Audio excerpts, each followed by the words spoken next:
Commençons, ça s'appelle Amour, gloire et hémoglobine. Ah, déjà, c'est pas mal. Ça met dans l'ambiance. Il est drôle. Au 19e siècle, l'ancien joueur de tennis irlandais Vert Saint-Léger-Gould avait en apparence tout pour être heureux.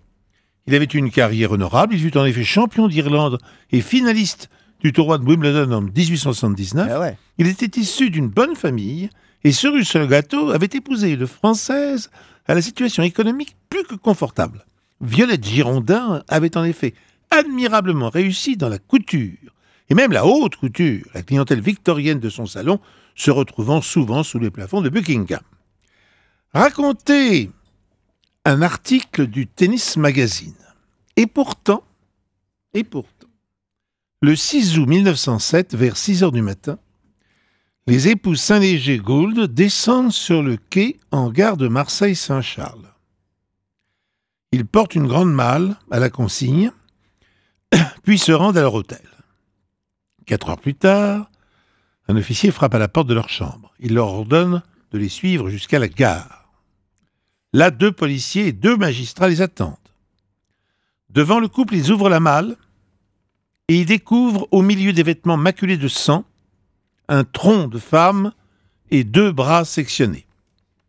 Le cadavre, ou ce qu'il en reste, est celui d'Emma Levin, une riche veuve suédoise que le couple avait rencontrée au casino de Monte-Carlo. Les époux ruinés à cause de l'alcoolisme et de la dépendance de Vert au jeu lorgnaient les bijoux de la défunte. Le 4 décembre 1907, Violette, considérée comme le cerveau de l'assassinat, est condamnée à la peine capitale.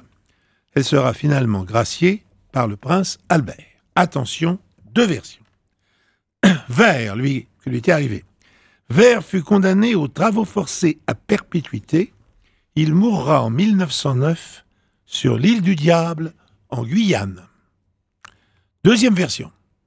Vert fut déporté à la prison de Sainte-Hélène, où il mourut en 1914. Oh là là. Allez, alors, comme on peut le voir, Suzy, comme on peut l'entendre, et comme on peut l'entendre tous les auditeurs d'Europe 1, il y a 2 fins plutôt sympas. Hein, Ouais, c'est ça. Ouais, que ce soit la C'est une fin joyeuse et Voilà. une fin un peu plus joyeuse. Voilà. Dites-nous, Pierre Bellemare, alors, quelle était la vraie histoire? Alors, il est quand même assez curieux qu'un Anglais soit condamné sur l'île du Diable, qui se trouve une possession française, et qui est en Guyane française, bien sûr. C'est quand même assez curieux. Mais le crime a eu lieu en France. Eh oui.